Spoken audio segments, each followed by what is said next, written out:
Oi, pessoal. Bora estudar o tecido conjuntivo. Prova da Murphy chegando. Não dá mais pra fugir.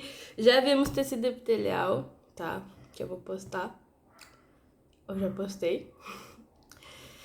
E vamos pro tecido conjuntivo. O tecido conjuntivo, eu penso nele como um tecido que reveste superfícies vazias do corpo humano, onde não tem músculo, onde não tem osso.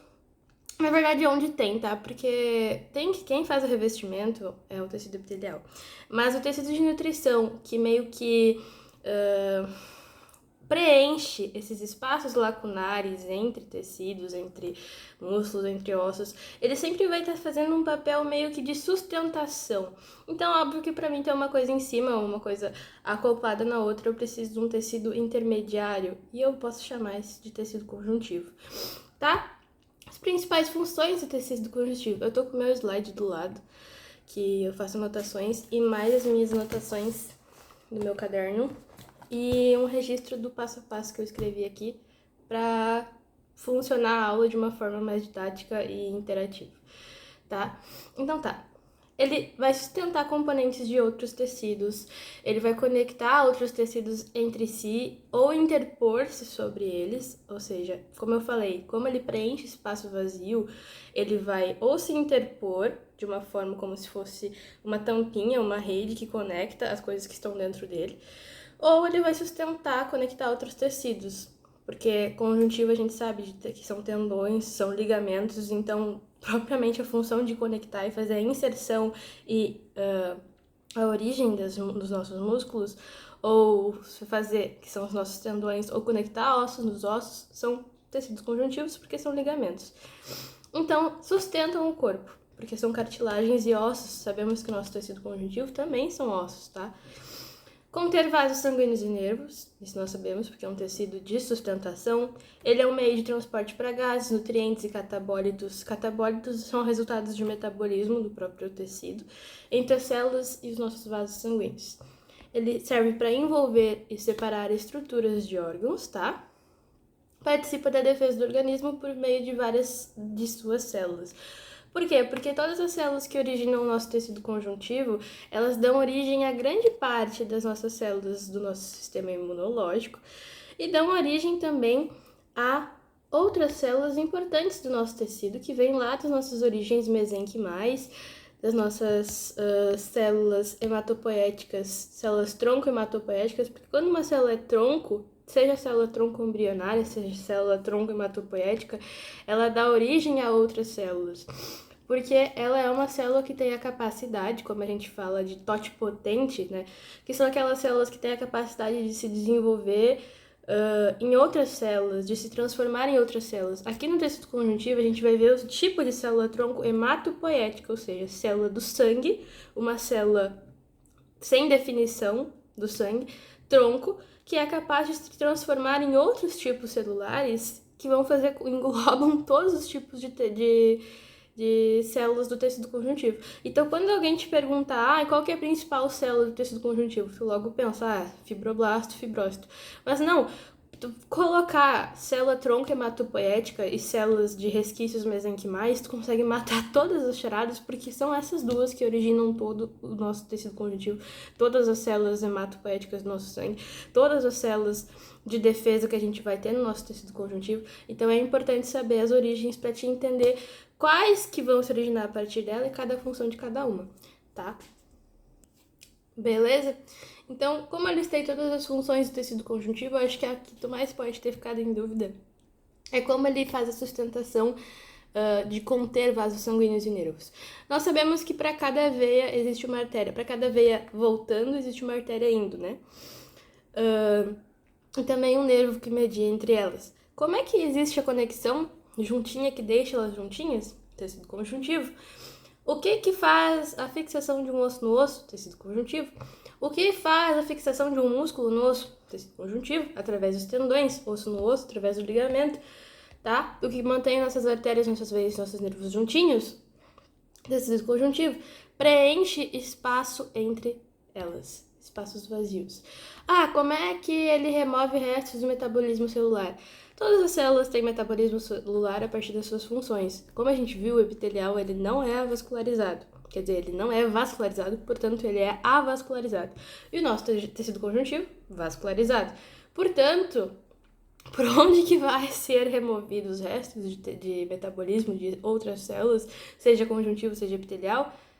Pelo nosso conjuntivo também, porque ele é vascularizado, gases, nutrientes, metabólicos, enfim, vão sair pelas nossas vascularizações do nosso tecido conjuntivo. Beleza? Vimos as funções, e aí o nosso tecido conjuntivo vai se subdividir em 3 tipos de tecido, beleza? O nosso tecido conjuntivo propriamente dito é o primeiro tipo. O tecido conjuntivo de propriedades especiais é o segundo tipo.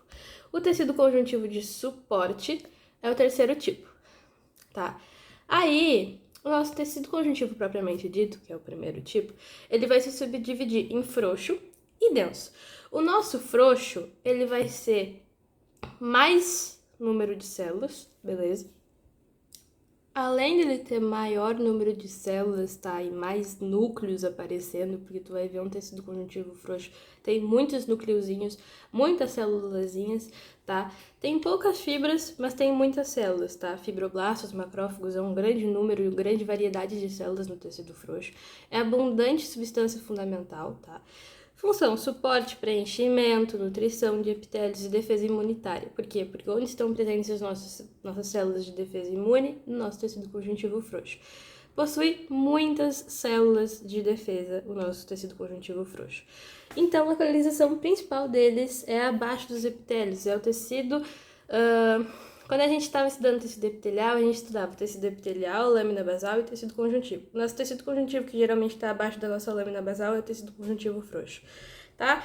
Ele é mais flexível, ele é mais molinho, ele é mais hidratado, ele é pouco resistente à tração, porque ele precisa ser um pouco mais de fácil permeabilidade, beleza? Então, ele é assim, né, com essas características, possui muitas células de defesa, ele é a nossa derme papilar, ele envolve nossos vasos sanguíneos e nervos.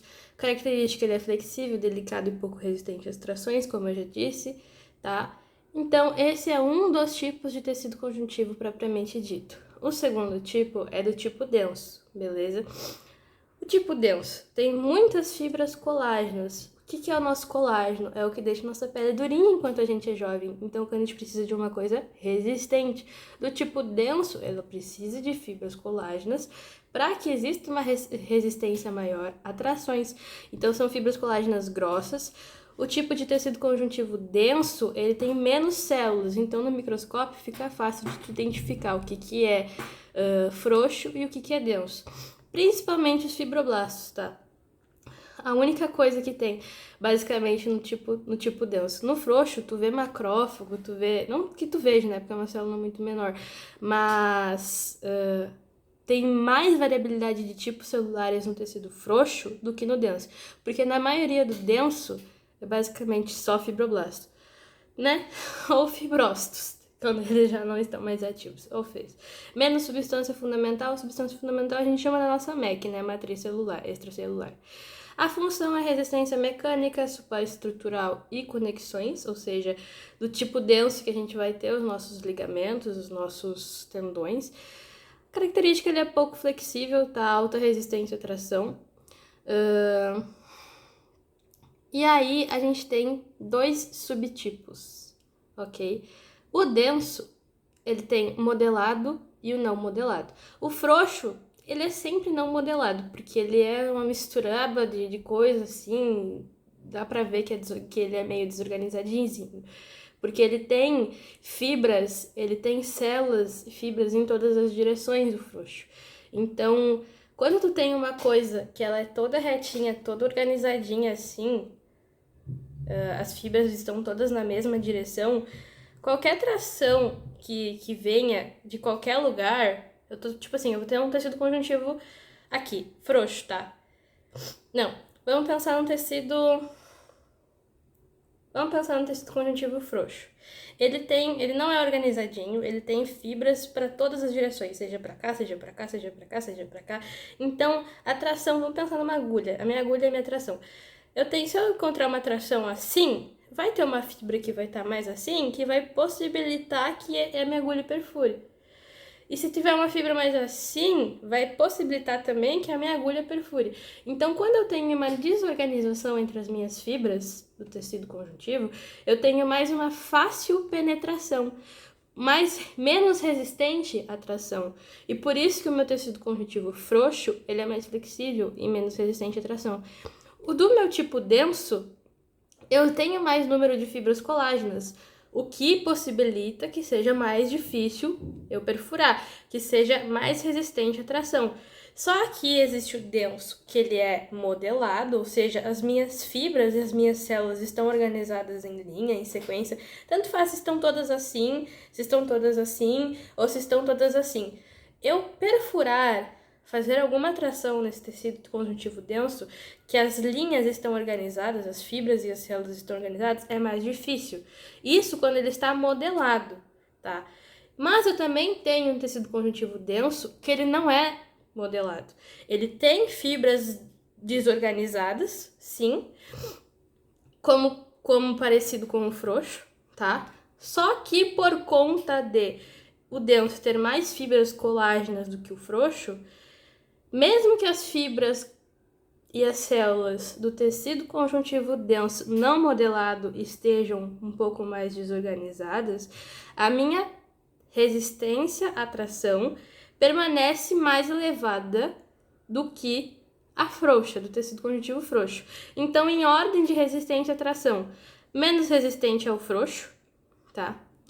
Aí depois, em uma ordem de mais ou menos forte, vem o meu tipo denso não modelado, tá? Porque mesmo que ele seja do tipo denso e tenha fibras colágenas, como a ordem das fibras e a ordem das células não tá em uma boa organização, ele fica um pouco mais suscetível à tração, mas não tanto quanto o frouxo, porque ele ainda tem fibras colágenas. E do tipo modelado, denso modelado é o que mais é resistente à tração, tá? Porque ele está organizado em todos os sentidos.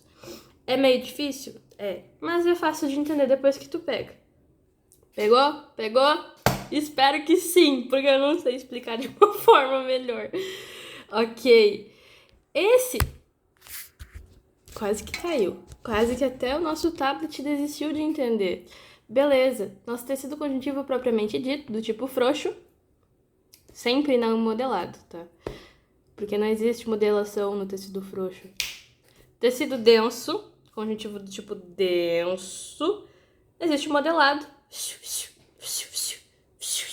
E o não modelado. Quem é mais resistente à tração? Quem tá bonitinho, organizadinho. É muito mais difícil perfurar uma coisa que é reta, assim, organizada e dura, do que uma coisa que não é. Ai, é fácil entender, cara. É uma coisa de questão de física, tá? Ai, não sei explicar melhor do que isso, tá? E do tipo não modelado, tá? Modelado e não modelado. Frouxo nunca é modelado. Denso tem do tipo modelado e não modelado. Pronto. Beleza? Porque a gente precisa de uns ligamentos, alguns tendões que sejam de mais fácil permeabilidade, não sei, né? Então. E aí a gente tem tecido condutivo de propriedades especiais. Muito legal. A gente tem o nosso tecido adiposo, que sim, é um tipo de tecido conjuntivo. A nossa gordurinha é um tipo de tecido adiposo, tipo de tecido conjuntivo. Tecido elástico, tá? Inseridos nos sistemas que a gente precisa de elasticidade, enfim. Nosso tecido mucoso e o nosso tecido reticular ou hematocitopoético. Hemocitopoético. A gente vai ver depois. E o terceiro tipo é o nosso tecido conjuntivo de suporte, que é o nosso tecido cartilaginoso. Nosso tecido cartilaginoso. Enfim, tecido cartilaginoso. E o nosso tecido ósseo é o nosso tecido conjuntivo de suporte. Por que tecido cartilaginoso e tecido ósseo estão na mesma tipo de tecido de suporte? Porque antes de nós sermos ossos, antes de nossos ossos serem ossos, eles eram sim cartilagem. Então, desde a origem embrionária até a nossa adultez, nós temos um processo de cartilagem até tecido ósseo que precisa ser estudado. E também nossa evolução até o nosso pericôndrio, até o nosso tipo de cartilagem hialina que vai originar outras coisinhas mais. É uma parte bem legal de estudar, que a gente precisa entender tecido conjuntivo para depois ter facilidade no tecido muscular, por questão de fibras elásticas, e depois também facilidade no tecido ósseo. Como eu te falei, existem duas células importantes, dois tipos celulares importantes que vão originar todas as nossas células do tecido conjuntivo. Como eu falei, a nossa célula tronco hematopoética é uma célula tronco que não tem uma distinção do que ela seja. Eu vou até tirar uma foto para mostrar. Ela é uma coisinha assim, tá? Ela é uma célula eucarionte com núcleo, com organela e com uma capacidade totipotente de se transformar, se variabilizar e se transformar em outros tipos celulares, tá? Essa mesma célula tronco hematopoética, ela vai dar origem às nossas hemácias, ok? As nossas principais glóbulos vermelhos do nosso sangue.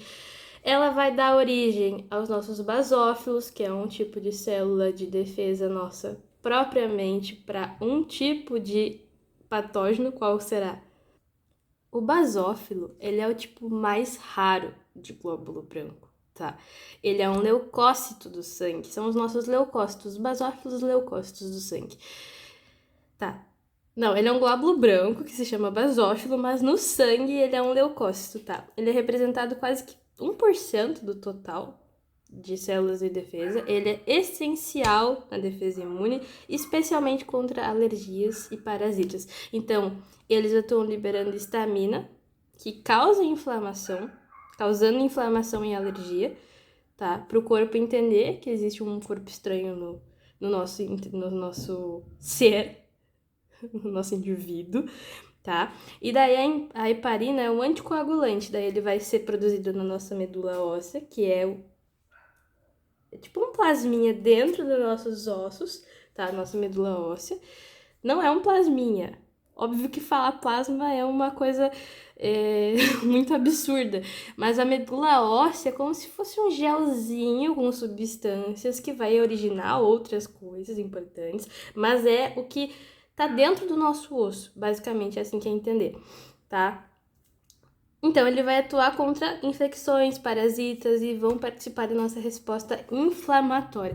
Quando a gente precisa, por exemplo, fomos picados por uma abelha, somos alérgicos, nosso corpo vai entender que a gente é alérgico, isso pode nos causar uma situação muito pior, e aí ele vai fazer, esquentar, né, colocar coisas ali para substâncias ali para que o corpo entenda que existe um processo inflamatório ali, jogando sangue para aquele local, enfim. Também eles vão fazer a nossa defesa, atuam contra parasitas, participam da resposta inflamatória, eles estão envolvidos na cicatrização, estão envolvidos na vigilância imunológica e nos reparos do tecido. Esses basófilos, não é uma questão porque a gente vai estudar isso em imuno, mas o basófilo, resposta inflamatória, cicatrização e resposta alérgica. Tá, então olha só que legal. Nossa célula tronco hematopoética vai dar origem às nossas hemácias, os principais glóbulos brancos glóbulos vermelhos do nosso sangue.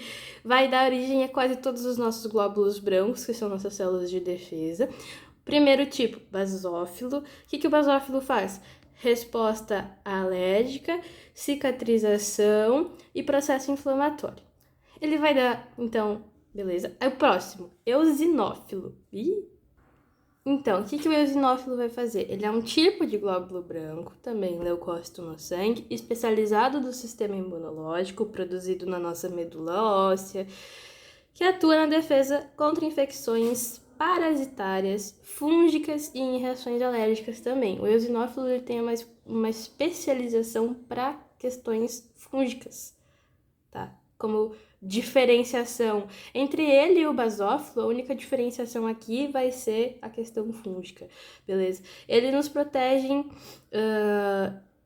eles representam uma pequena porcentagem dos leucócitos do sangue e aumentam eosinofilia no meu caderno, tá? Em respostas às alergias, infecções e inflamações crônicas, tá? Então, eles fazem combates parasitas, atuam ativamente na destruição de parasitas, como eumintos, que são os nossos... que são questão verme, tá? Eumintos, vermes.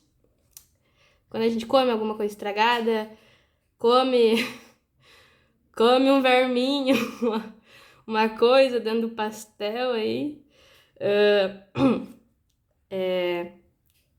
Sem comentários, piadas internas.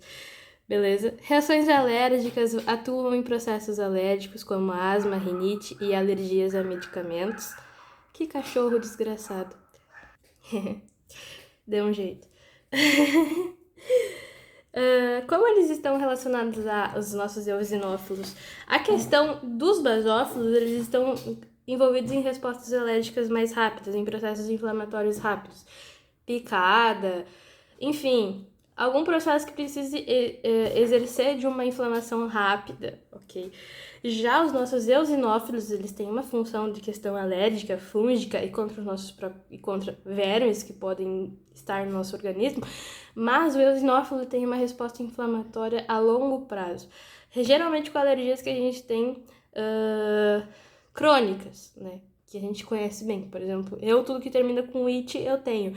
Então, asma, rinite e alergias, que são de questão inflamatória crônica, quem vai atuar nesse processo são os nossos eosinófilos, tá?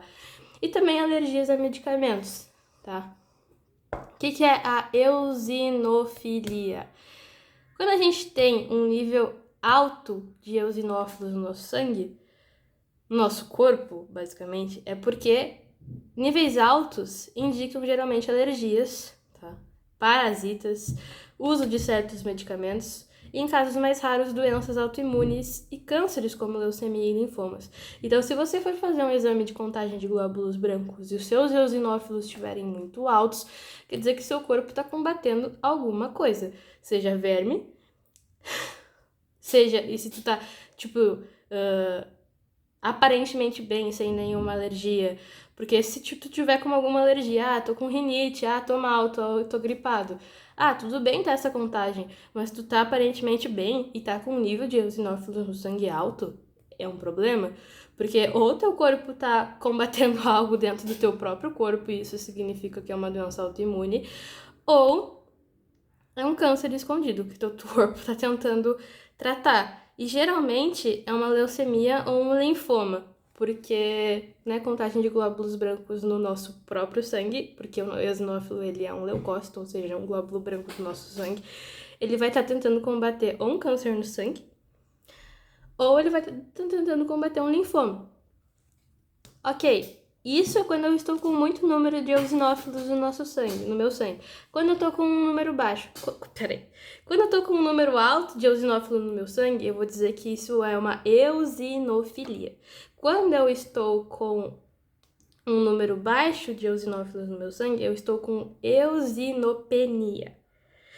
É bom saber esses termos, tá? Geralmente, ter poucos eosinófilos não causa preocupação, mas pode ocorrer em infecções graves. Beleza? Então, ter bastante é comum, mas o aumento contínuo ou elevado pode causar danos aos tecidos como coração, pulmão e pele, porque para ele fazer esse combate a essas substâncias que teoricamente ele pensa que estão lá, ele libera grânulos tóxicos, né, para digerir aquela substância, para matar aquela substância que não deveria estar lá. Então, se não tiver, né, ou se tiver demais, ele pode acabar pela infecção mesmo, para tentar combater aquela infecção, aquele patógeno, ele pode acabar lesionando alguns tecidos, tá? Beleza. Então, até agora a gente viu que a nossa célula tronco hematopoética vai originar as nossas hemácias, os nossos basófilos e os nossos eosinófilos. Qual que é o próximo? O meu querido amigo neutrófilo. Por que eu digo de um apelido carinhosamente do nosso amigo neutrófilo? Porque o nosso amigo neutrófilo, ele é o mais abundante glóbulo branco do nosso corpo, tá? No nosso sangue, porque nós estamos falando de sistemas de leucócitos, que são glóbulos brancos no nosso sangue. Eles são essenciais para a imunidade inata. Nascemos com. A maioria das nossas células imunológicas a gente vai adquirir depois que nós vamos vivendo, né? Depois de nascer, depois de ter contato com algum patógeno, daí o nosso corpo aprende como lidar com aquele primeiro patógeno, por isso que é bom, por isso que as mães são tão preocupadas com os recém-nascidos, porque ainda não tem a imunidade formada, tá? Totalmente. Mas o neutrófilo é o nosso, como é o mais abundante, ele é uma das principais células, ou a principal célula do glóbulo branco, não uma célula, é o principal glóbulo branco, que está abundantemente desde que a gente nasce, por isso que ele faz parte da nossa resposta inata, tá? Ele também é produzido da medula óssea, olha que surpresa, tá? Geralmente nossas células de defesa são produzidas na nossa medula óssea. Eu falo geralmente porque eu desconheço algum que não seja, até o meu nível básico de estudo da medicina até agora, porque a medicina sempre tem exceções, sempre vai aparecer alguma coisa que surja de um lugar que tu menos espera. Então, até agora, o que eu sei é que glóbulos brancos são originados da medula óssea, tá? Ele age como primeira linha de defesa contra infecções, especialmente bacterianas e fúngicas, que acho que são as duas primeiras substâncias universais que um recém-nascido pode conviver, bactéria e fungo, que eu acho que é o mais essencial, porque existem bactérias em todos os lugares, inclusive boas bactérias que estão dentro do nosso corpo exatamente agora, e existem fungos que estão no nosso corpo ou que podem estar ali no ar, no qualquer lugar que a gente toque, que a gente precisa ter uma boa convivência e uma resposta inata excelente para que a gente conviva com essas substâncias, com esses organismos que são tão comuns quanto uma bactéria e quanto um fungo. Então, por isso que existem neutrófilos, que vão fazer essa resposta inata contra esses dois organismos. Eles combatem invasores através da fagocitose. O que é fagocitar? Fagocitar é uma invaginação desse neutrófilo, ele vai invaginar essa substância estranha, essa bactéria ou esse fungo que tá lá dentro, porque ele vai colocar para dentro dele. Isso se chama fagocitose, tá? Englobando e destruindo esse patógeno. E a inflamação, tá? Sendo cruciais na resposta inflamatória aguda. Então, ele representa cerca de 50 a 70% do total de leucócitos no nosso sangue, tá? Ele é um glóbulo branco de ação rápida, porque são os primeiros a migrar do sangue para tecidos inflamados ou infectados, ou seja, tive uma infecção, uma resposta fúngica ali, tá lacerada ali, começou a sair um fungo, uma coisa esquisita, eu esqueci o nome que fica, mas um fungo, tá? Um fungo.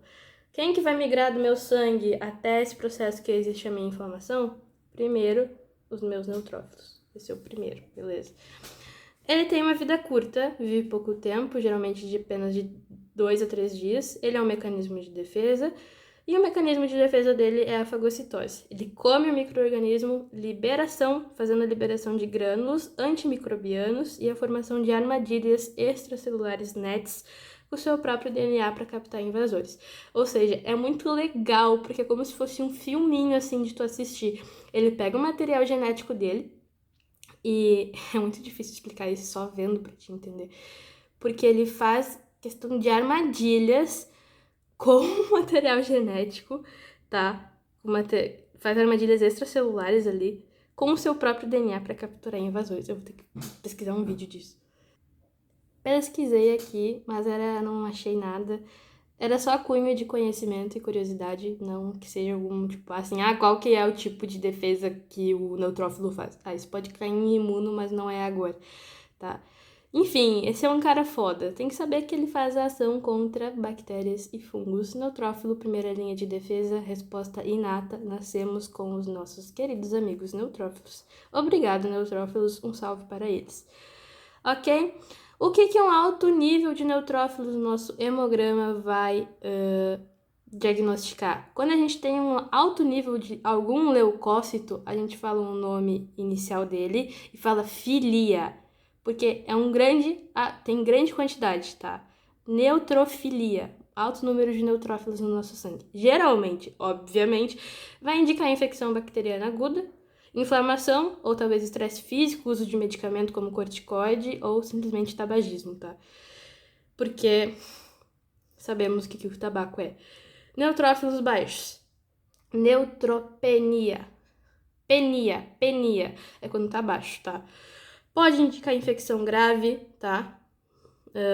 Que consumiram as células, deficiências nutricionais, geralmente falta da vitamina B12, que é uma das precursoras importantes para que nossos níveis de leucócitos estejam saudáveis, ou doenças de medula óssea, né? Porque qualquer doença da medula óssea vai diretamente influenciar no nosso nível de neutrófilos, no nosso nível de leucócitos, que são todos os nossos glóbulos brancos no sangue, porque praticamente todos os nossos glóbulos brancos do sistema de resposta imunológica são originados na nossa medula óssea, então qualquer problema de medula óssea obviamente vai afetar e diretamente vai afetar o nosso sistema imunológico, tá? Ou simplesmente os efeitos da quimioterapia que infelizmente afetam diretamente o nosso sistema imunológico. Os neutrófilos, quando maduros, possuem um núcleo segmentado, facilitando sua identificação em exames, tá? Então, o neutrófilo ele é bem redondinho e ele tem um núcleo subdividido, tá? É um material genético meio disperso ali, não dá para identificar redondinho, bonitinho. Por isso que fica fácil de identificar ele quando ele tá madurozinho. Próximo tipo de glóbulo branco que o nossa célula tronco hematopoética vai originar é o nosso mastócito. Quem é o nosso amigo mastócito? Nosso amigo mastócito dará origem à principal célula de defesa imunológica do nosso sistema, do nosso tecido conjuntivo, que será o nosso... Não, errei feio. Mastócito. Esquece que eu disse, mastócito é a próxima célula de defesa que a gente vai estudar depois do neutrófilo, que também será originado pela nossa célula tronco hematopoética. Então, mastócitos são células de defesa de imunidade inata também, tá? Produzidos aonde? Sabemos que todo glóbulo branco de resposta imunológica do nosso corpo, do nosso sangue, porque ele é um leucócito, será originado na nossa medula óssea, localizado nos tecidos conjuntivos de todo o corpo, tá? Especialmente perto dos nossos vasos sanguíneos, porque o que a gente precisa para fazer a sustentação dos nossos vasos sanguíneos e manter eles juntinhos, bonitinhos e organizados no lugar onde eles devem estar, nosso tecido conjuntivo. O nosso tecido conjuntivo que mantém os nossos vasos bonitinhos no lugarzinho onde eles devem estar, tem, sim, células de defesa, nossos queridos mastócitos. Não que seja só ele, mas é mais comum que o mastócito esteja nesses tipos de tecido conjuntivo, nesses lugares de tecido conjuntivo, perto dos nossos vasos sanguíneos. Eles agem como sentinelas, tá? Liberando mediadores como a histamina para combater infecções, parasitas, bactérias e mediar reações alérgicas, porque eles precisam proteger antes que, por exemplo, chegue, né, em outros lugares. Então, ação alérgica.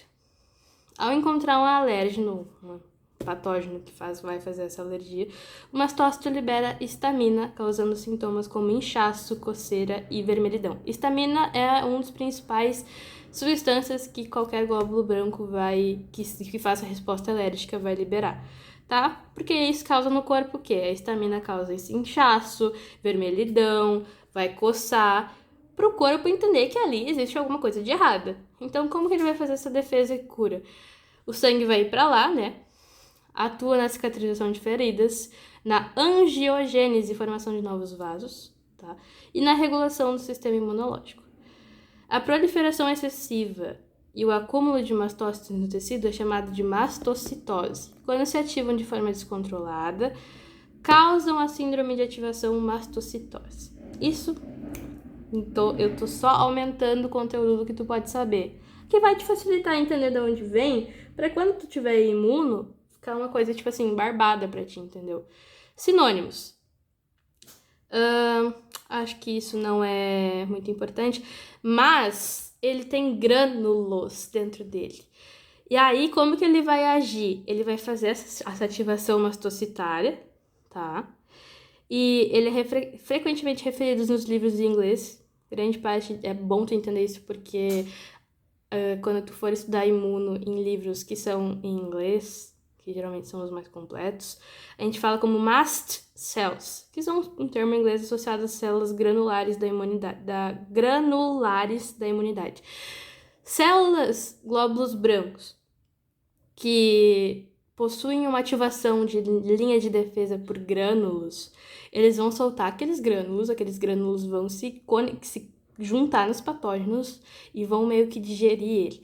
Então, essas mast cells são geralmente associados a esses tipos de glóbulos brancos que têm essa linha de defesa a partir das granulares, a partir dos grânulos que vão se juntar. Então, eles estão encontrados no tecido conjuntivo do trato gastrointestinal, nas vias aéreas e na nossa pele. Eles não circulam no sangue normalmente, mas mudam para o tecido, tá? Após serem formados. Essa mastocitose é uma doença rara, tá? A mastocitose, que é quando eles se ativam de forma descontrolada, assim. Mas é muito raro, tá?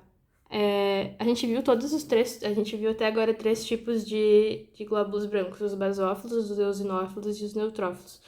Os mastócitos é o único que pode ter algum problema, porque essas linhas de resposta granulares, geralmente se eles ativam esses grânulos de forma descontrolada, porque a ativação deles talvez seja um pouco mais fácil do que as demais, é o único tipo até agora que eu percebi que pode gerar alguma doença se esse descontrole for muito problemático. E esse descontrole se chama mastocitose, que é quando os eosinófilos, quer dizer, quando os mastócitos começam a se ativar de forma descontrolada, resultando numa inflamação crônica que ninguém sabe o viés do porquê que está acontecendo. E aí é uma mastocitose, é simplesmente um problema do mastócito, ele começou a pirar na cuca e né, fazer uma resposta inflamatória sem porquê. Mas até agora eu acredito que seja o único glóbulo branco que possa dar esse tipo de problema, tá? Eles não circulam no sangue normalmente, tá? Mas mudam de tecido. Beleza. Vimos até agora 4 tipos. Além das hemácias, 4 tipos de... As hemácias são os glóbulos vermelhos e a gente viu 4 tipos de glóbulos brancos. Ótimo! Tentei explicar da melhor forma que eu consigo. Não tem informação de professora, mas vamos lá, né? Aconteceu. Megacariócito. É o próximo tipo. Olha, que foda! A célula tronco hematopoética, ela origina a hemácia, ela vira uma hemácia, ela vira um basófilo, ela vira um eosinófilo, ela vira um neutrófilo, ela vira um mastócito. Vamos vendo, porque senão eu vou falar o nome das outras que ela vira e aí tu vai se confundir. Mas, cara, cada uma se especializa em uma coisa. Cada um tem um processo de deter um patógeno assim. Tudo isso no tecido conjuntivo. Cara, que absurdo. Isso é muito legal, velho. Muito legal. Tá, megacariócito. A próxima. Por que é um megacariócito? Porque ela é a maior célula da medula óssea. Vimos que todo glóbulo branco se origina através da partir da medula óssea. Ok? Entenda isso. Fixa isso na tua cabeça. Porque quando tu vir qualquer coisa, se tiver informações bases consolidadas na tua cabeça, qualquer coisa que vir em cima como um glacê para essa informação, tu vai saber que tu já tem o bolo pronto. E aí tu não vai se apavorar com um glacê. Tá entendendo? Entendeu o que eu quis dizer? Beleza. São as maiores células da medula óssea, responsáveis pela produção de plaquetas. Caraca, velho! Incrível! Quem são as plaquetas? São as queridas que fazem a nossa coagulação sanguínea. São as queridas que tu vai lá e se corta com a faca cozinhando porque nem um abobado e vai lá e tu vê que em alguns segundos tu já não tá mais sangrando. Já tá coaguladinho, já tá bonitinho, já tá cicatrizando. Porque você tem uma resposta de coagulação, algumas pessoas mais rápido do que as outras, mas que serão fechadas pela nossa cascata de coagulação que os nossos megacariócitos vão produzir, as nossas queridas amigas plaquetas. Obrigado, plaquetas! Não iremos sangrar até morrer por conta de vocês. As nossas plaquetas são os nossos trombócitos. Ai, Letícia, o que é uma trombose? É uma coagulação num nível excessivo que vai formar um coágulo de sangue que vai impedir a minha passagem de sangue em algum lugar. Isso pode me gerar uma trombose, um AVC, um esquema hemorrágico, enfim, pode me gerar problemas. Ter o sangue com um grande número de plaquetas, muito grande, onde meu megacariócito está produzindo plaqueta num nível descontrolado, daí eu preciso tomar afinador de sangue. Isso é outro problema, tá? Mas as minhas plaquetas eu vou dizer que são trombócitos sanguíneos através da fragmentação do seu citoplasma. Cara, ele faz plaqueta. O megacariócito faz plaqueta, faz trombócito, que são a mesma coisa que plaqueta, a partir do citoplasma dele. Esse cara é incrível. Essas células gigantes. Eu tava pensando que glóbulo branco não era célula, mas é célula sim, tá? Todo glóbulo branco é célula. Porque ele tem núcleo, ele tem citoplasma, e eu que tava chapando. Mas enfim, irrelevante aqui. Megacariócito, tá? Essas células gigantes e poliploides produzem milhares de plaquetas essenciais para a coagulação sanguínea e residem principalmente próximos aos capilares sinusoidais da medula. Estão na nossa medula óssea, é isso que temos que saber, não se apavora. Origem. Derivam das células tronco hematopoéticas? Sim, sabemos disso. Da medula óssea através da foda-se. Irrelevante. Não sei, preciso saber agora de onde que elas se originam, não preciso saber o que eles são. Função: produzem as plaquetas sanguíneas, liberam na corrente sanguínea. O tamanho, elas são células muito grandes, tá? Muito grandes mesmo. 35 a 150, não sei nem a unidade disso aqui, mas é uma unidade micro, né? De diâmetro. Mas para uma célula micro, ela ainda é maior do que as outras, tá? Por que a gente diz que o núcleo dela é uma célula poliploide?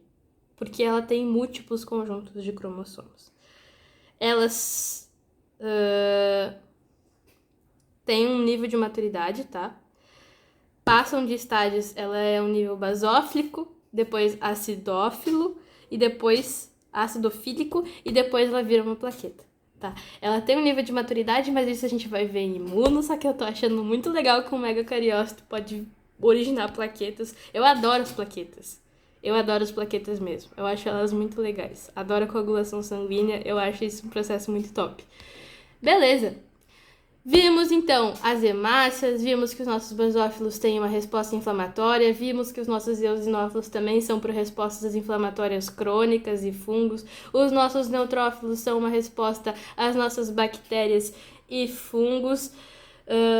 Os nossos mastócitos têm grânulos, que também precisam de respostas imunológicas próximas aos nossos vasos. O megacariócito vai dar origem às plaquetas. Estamos indo bem. Agora nós vamos para os plasmócitos. Plasmócitos não. Antes, nós vamos para os linfócitos B, que vão originar os nossos plasmócitos. Linfócitos B ou células B também são glóbulos brancos do sangue, essenciais do sistema imunológico adaptativo. O que é o sistema imunológico adaptativo? É o sistema imunológico que eu adquiri depois de conviver com outras substâncias patógenas ao longo da minha vida. Não nasci com linfócitos B, não nasci com células B, tá? Eu adquiri através da produção de anticorpos para alguma coisa. Me infectei, tive uma gripe. Sou recém-nascido, tenho 4 aninhos, tive uma gripe. É a primeira vez que eu tô recebendo aquele patógeno no meu corpo, um vírus da gripe, né? E aí eu produzi anticorpos para aquele vírus. E aí eu passei a adquirir linfócito B, tá? Eles são especializados em reconhecer antígenos específicos que agora eu já tô safa, eu já tive gripe. A próxima vez que eu tiver gripe, esse meu linfócito B vai reconhecer aquele mesmo vírus da gripe, e ele vai falar, esse cara aqui, eu já conheço aqui, esse cara me fez mal aqui, eu vou botar a faca no pescoço dele que ele vai se ferrar comigo. Porque ele reconhece quem fez mal pro nosso corpo. Ele é um cara top, ele é o nosso melhor amigo, ele é o cara mais fiel de todos. Tá, eu adoro a fidelidade do sistema imunológico. Deve ser por isso que eu gosto dele. Enfim, vírus, bactérias, etc, tá? Eles vão transformá-los, são células de memória, tá? Eles se transformam em células de memória e essas células de memória a gente vai chamar de plasmócitos, tá? Que combatem infecções.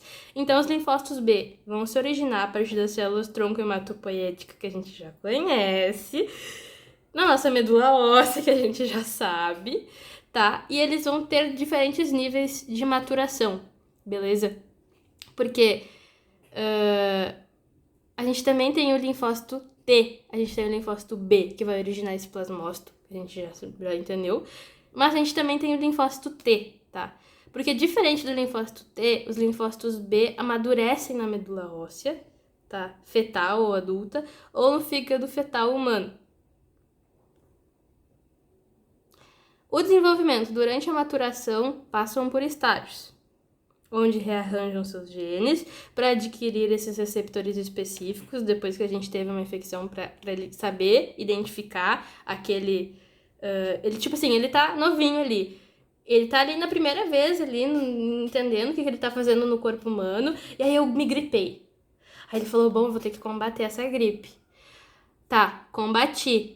Mas agora eu vou ter que adquirir um receptor para que quando a Letícia se gripar de novo, eu saiba identificar que ela tem um receptor para aquela substância patógena, para que eu identifique que é aquela mesma substância e eu possa começar a fazer minha resposta imunológica.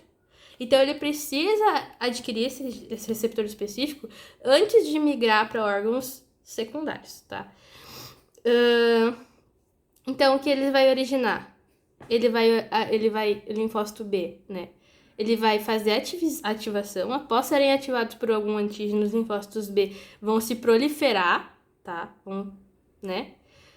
Ter mais deles. E eles vão se diferenciar em plasmócitos, que são células que produzem grandes quantidades de anticorpos específicos, que a gente vai conhecer como imunoglobulinas, para neutralizar, combater agentes invasores. Então, nossas células B, linfócitos B, vão se diferenciar em plasmócitos, que vão se especializar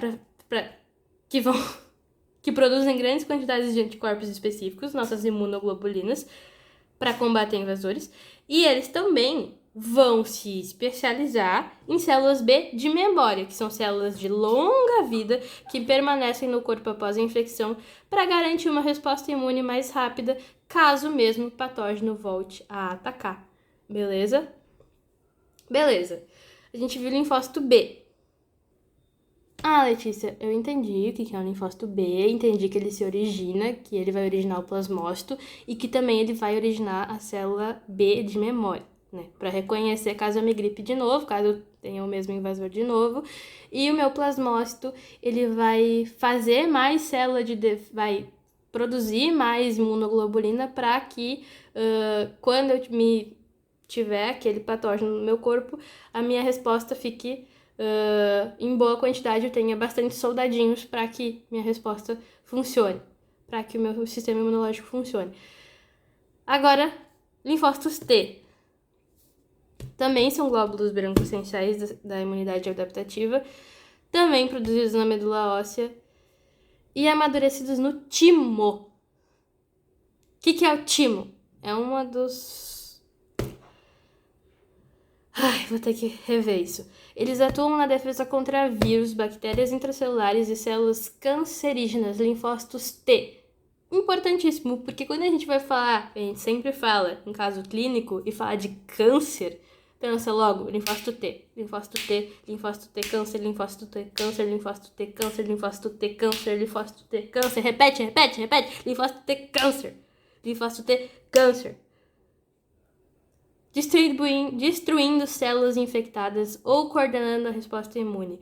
Sinônimos incluem células T, leucócitos T ou timócitos quando estão no timo, tá?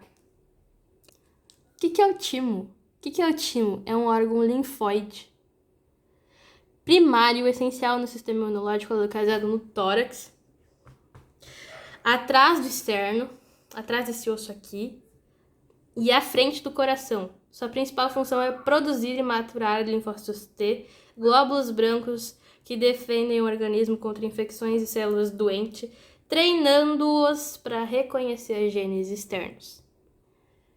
Esses linfócitos T, eles têm 4 funções.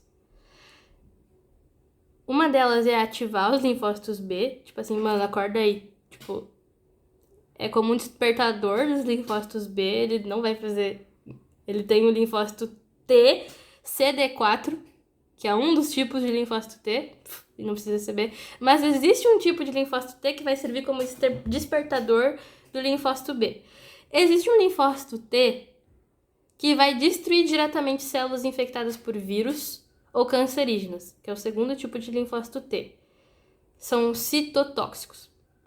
Não se fixa nessa informação, mas existe um tipo de linfócito T que vai destruir células cancerígenas e infectadas por vírus.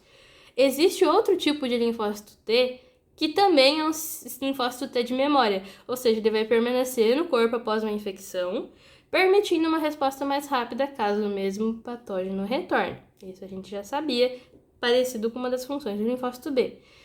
Linfócito T reguladores é o quarto tipo de linfócito T e eles controlam a resposta imune, prevenindo doenças autoimunes, prevenindo que o corpo não enlouqueça e comece a atacar ele mesmo, que é o estopim, que é a principal causa de uma doença autoimune.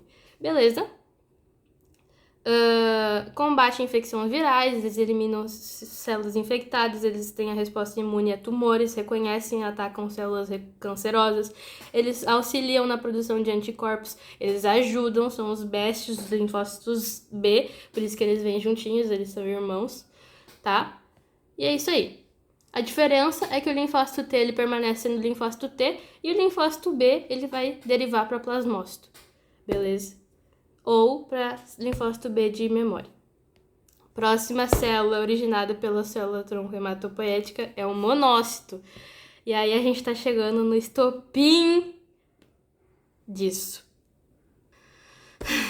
Os nossos queridos amigos monócitos vão dar origem à principal célula de defesa do nosso tecido conjuntivo. Porque se tu esqueceu, isso aqui não é uma aula de imuno, é uma aula de tecido conjuntivo. A partir da histologia. Só que eu acredito que vai ser a aula de tecido conjuntivo mais completa desse YouTube. Porque tá dando uma parada de imuno aqui. Porque eu sou meio louca, né? Tu entendeu já. Mas é muito bom que tu saiba. Vai te facilitar a vida, né? É bom ter tudo completo. Em uma única aula, né? Mesmo que vai passar de 1 hora, foda-se. Monócito. É um tipo de glóbulo branco, é um tipo de leucócito porque tá um glóbulo branco no nosso sangue, produzido aonde? Medula óssea, essencial para o sistema imunológico inato. Nascemos com. Elas circulam no sangue e migram para os tecidos, onde se transformam em macrófagos. Isso aí! Os nossos monócitos, quando migram para os nossos tecidos, se transformam em macrófagos. Esse nome tu já ouviu. Macrófagos.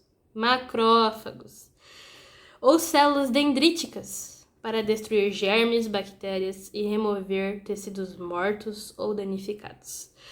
Defesa e limpeza agem fagocitando, botando para dentro deles, tá? Consumindo patógenos e detritos celulares. Dendritos não, né? Não estamos em sistema nervoso. Detritos celulares.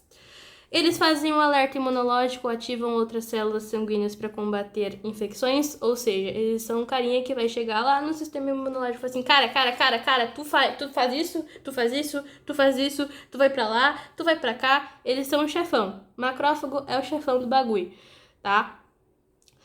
Fazem a resposta inflamatória porque produzem mediadores inflamatórios e estão envolvidos na cicatrização e doenças crônicas. Se eu estou com muita quantidade de monócitos no meu sangue, monocitose, geralmente indicam infecções crônicas, infecções virais, tá? Bacterianas, como tuberculose, por exemplo, ou doenças inflamatórias, ou autoimunes, tá? Ou fase de recuperação, ou numa infecção. Por exemplo, uma doença autoimune, Dr. House, lúpus, miastenia graves. Monócitos baixos. Pode indicar uma supressão na medula óssea, ou seja, que a minha medula óssea está com problemas, ou uso de certos medicamentos ou infecções graves. A contagem de monócitos é parte do hemograma completo e os nossos valores de referência normal em adultos geralmente variam de 0,2 a 0,8, tá? Esqueci a unidade. Por 10 na 9. Enfim, é uma boa, tem que estar em 0,8 ou 0,2 a 0,8 por litro de sangue. 10 na 9. Tá? Os nossos monócitos darão origem aos nossos macrófagos. Então então a gente acabou de ver que os monócitos vão dar origem aos macrófagos e que a gente já viu as funções dos macrófagos. Os macrófagos, eles são fodas, tá? Eles são fodas. Porque a célula de defesa do sistema imunológico inato, a gente nasceu, tá derivada dos monócitos que atuam fagocitando micro-organismos, vírus e detritos celulares. Isso aqui é uma revisão do que eu já falei. Eles agem como a primeira linha de defesa, eliminando patógenos e atuando na cicatrização e limpeza de tecidos mortos. Fagocitose. O que tecidos mortos? Limpeza de tecidos mortos. Como assim eles limpam os tecidos mortos? Eles pegam os tecidos que já estão mortos, ou células que já morreram, estão ali, pegam aquelas células que já morreram, fagocitam e jogam para fora, fazendo essa limpeza. Macrófagos também atuam nessa limpeza de tecidos mortos. Englobam e destroem invasores como bactérias, fungos e vírus. E após fagocitar, expõem fragmentos do inimigo para linfócitos, ativando uma resposta imune específica. Então, eles fagocitam, pegam aqueles fragmentos daquele inimigo, daquele invasor, daquele agente patógeno, colocam para os linfócitos que ativam uma resposta imune específica. Então, eles removem células mortas e produzem fatores de crescimento para a cicatrização de feridas. Fatores de crescimento impulsionando as células para fechar aquele ferimento. Produção de citocinas liberam moléculas que sinalizam inflamações e atraem outras células imunes, ou seja, como eu falei, o macrófago é aquele chefão que vai falar, ó, vem pra cá, vem pra cá, tu vem pra cá, tu vem pra cá, tu vem pra cá, tu vem pra cá. Então, a partir da sinalização de uma coisa chamada citocina, os macrófagos alveolares no pulmão limpam poeiras e detritos, enquanto células de Kupfer atuam no fígado. Isso é imuno, não vamos se aprofundar. A célula tronco hematopoética vai só falta mais 3, tá? Só falta mais 3, eu te juro. Célula de Langerhans, a microglia e o osteoclasto. E aí a gente vai para a continuação do tecido conjuntivo. Ok. Agora as células de Langerhans. Células de Langerhans. São células dendríticas especializadas da epiderme, no nosso, aonde? Tecido epitelial. Atuam como sentinelas do sistema imunológico, não no nosso tecido epitelial, no nosso tecido conjuntivo, mas próximo ao nosso tecido epitelial, ok?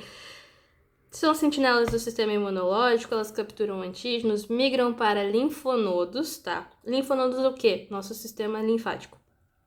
Iniciam respostas imunes contra patógenos, células dendríticas epidérmicas, que são macrófagos residentes, tá? São tipos de macrófagos, são células de Langerhans, tá? Encontradas principalmente na camada espinhosa da epiderme, na nossa pele e nas nossas mucosas.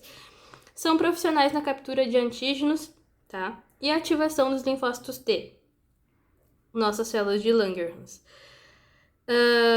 São estruturas em formatos de raquete de tênis, basicamente, parece assim uma raiz, sabe? Esses grânulos de Biquerque, na verdade, eles derivam também da nossa medula óssea, tá? Nossas células de Langerhans, porque são coisas imunológicas, são glóbulos brancos, mas possuem origem embrionária. Viu como sempre tem uma exceção? Sempre tem. Ai, todo glóbulo branco origina da medula óssea. A célula de Langerhans origina da origem embrionária. Ela só deriva da medula óssea. Tá?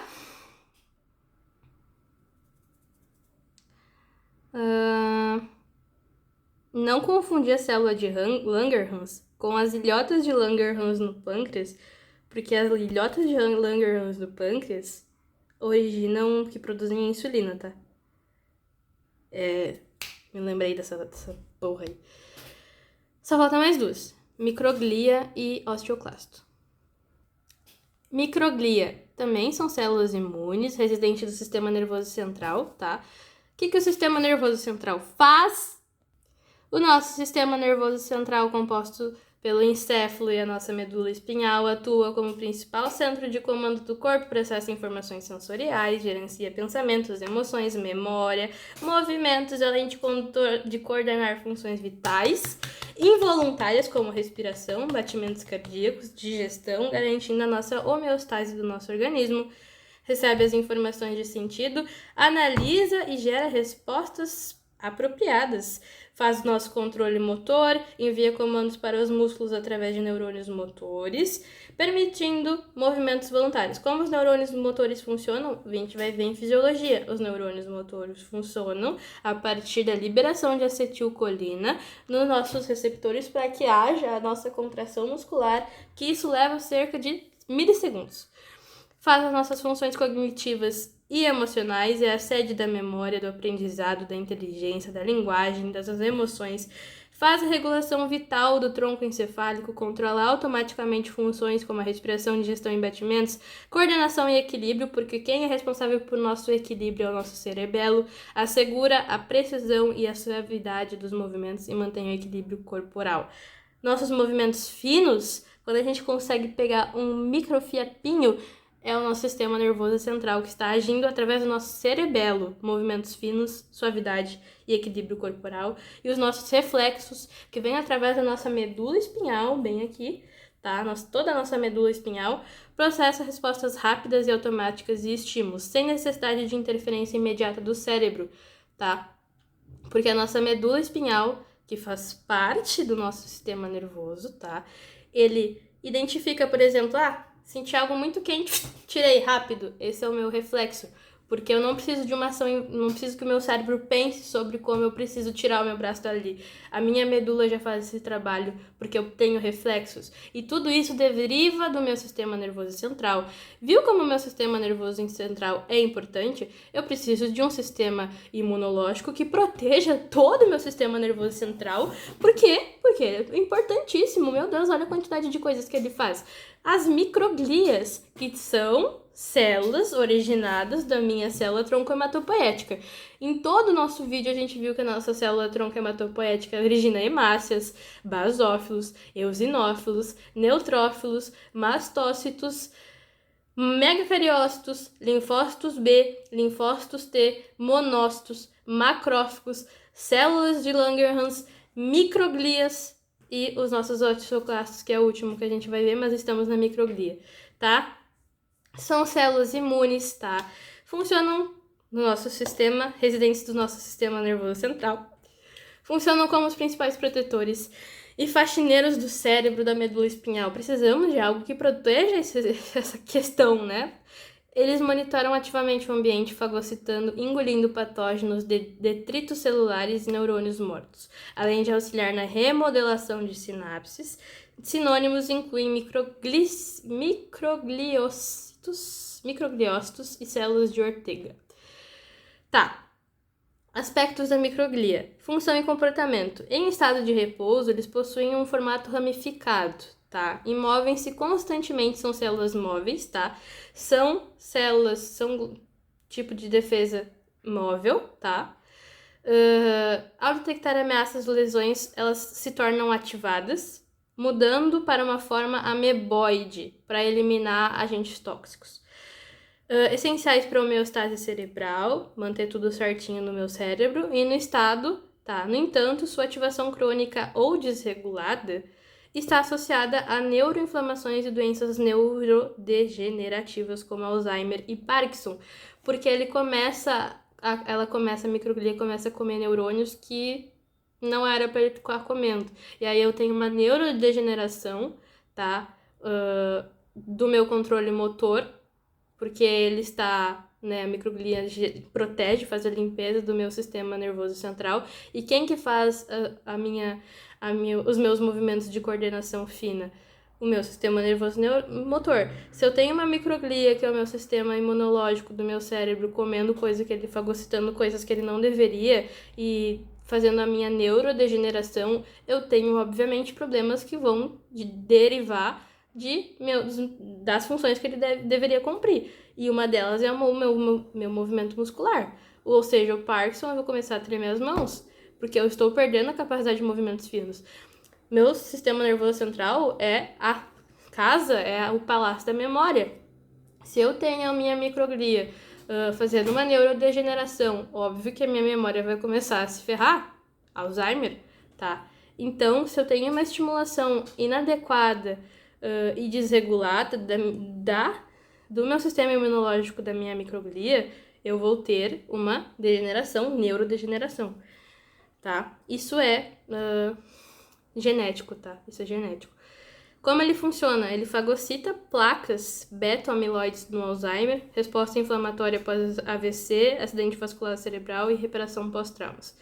Tá? A microglia representa cerca de 10% de todas as células cerebrais e é crucial para manter o cérebro saudável. Beleza, entendemos. O próximo é o nosso osteoclasto. O último das derivações da nossa célula tronco hematopoética é o nosso osteoclasto. O ósteo começa com osso, tá? São células bem grandes, são multinucleares, ou seja, tem vários núcleos. A maioria das nossas células do nosso osso tem vários músculos, tá? São móveis, elas precisam ser móveis. O nosso osteoclasto, ela é a célula responsável do nosso osso por fazer a nossa reabsorção óssea. Ele vai... não a reabsorção óssea também, mas a quebra. Por exemplo, se eu tô com uma hipocalcemia no meu sangue, quer dizer que eu preciso de cálcio no meu sangue para já. E o que ele vai fazer? O osteoblasto vai receber uma informação para o meu osteoclasto começar a quebrar a matriz óssea do meu osso e recolocar cálcio no meu sangue. E isso, se for demais, pode até originar uma osteoporose. Porque ele vai estar quebrando muito cálcio que eu tenho na reserva do meu osso. Então, o osteoclasto, ele é a célula do meu osso responsável pela reabsorção óssea. Tá, ele vai quebrar a matriz óssea antiga ou danificada para a renovação ou remodelação dos ossos a princípio. Numa boa condição de homeostasia, ele vai fazer isso. Eles atuam em equilíbrio com os osteoblastos, que formam um osso, tá? Blasto não novo, blasto ativo, tá? Ok? Que formam osso. A maioria é osteoblasto que forma osso. Depois de velho, depois que o osso já está completamente formado praticamente, daí que ele vira clasto. Mas enfim, a maioria é osteoblasto. Sendo essenciais no desenvolvimento, reparo e liberação de minerais na corrente sanguínea, porque o osteoclasto, se eu estou com uma hipocalcemia, estou com cálcio baixo no sangue, o osteoclasto que vai fazer essa reabsorção óssea vai mandar cálcio para o meu sangue, tá? O que eu preciso saber sobre o osteoblasto? Ele faz a reabsorção da matriz óssea através da secreção de ácidos e enzimas, hidrolases, ele vai degradar o tecido do meu osso para mandar cálcio para o meu sangue, por isso que eu consigo manter uma deficiência de cálcio por um bom tempo antes de descobrir uma possível questão de osteoporose, tá? Que é propriamente o enfraquecimento do meu osso, porque o osteoclasto está pegando demais de cálcio. O osteoclasto ele vai ser coordenado por estrogênio, tá? Por isso que na menopausa a pretensão da mulher de ter uma osteoporose é maior, tá? Porque o osteoclasto acaba fazendo uma reabsorção óssea muito grande. Enfim, ele é essencial para remodelação óssea, cicatrização de fraturas e regulação do cálcio no sangue, tá? A inibição farmacológica dos osteoclastos é um pilar de tratamento de perda óssea, como na menopausa e nas metástases, tá? O que é metástase? Na questão cancerígena, de quando eu já tô com metástase, ele começa a reabsorver muito desse cálcio que eu vou precisar. Então, eu preciso que exista algum medicamento que iniba a função dos osteoclastos. Enfim, agora nós vimos todas as funções da maioria das células do nosso tecido conjuntivo. Já tivemos uma baita aula do segundo slide do tecido conjuntivo, tá? De todo o sistema imune também. E hemácia, basófilo, eosinófilo, neutrófilo, mastócito, osteoclasto, microglia, célula de Langerhans, macrófago, monócito, linfócito B, linfócito T, megacariócito, todas essas são originadas pelas células tronco hematopoéticas. São células do tecido conjuntivo. Beleza. Eu acho que eu vou cortar essa aula pra fazer um tipo 2. Beleza?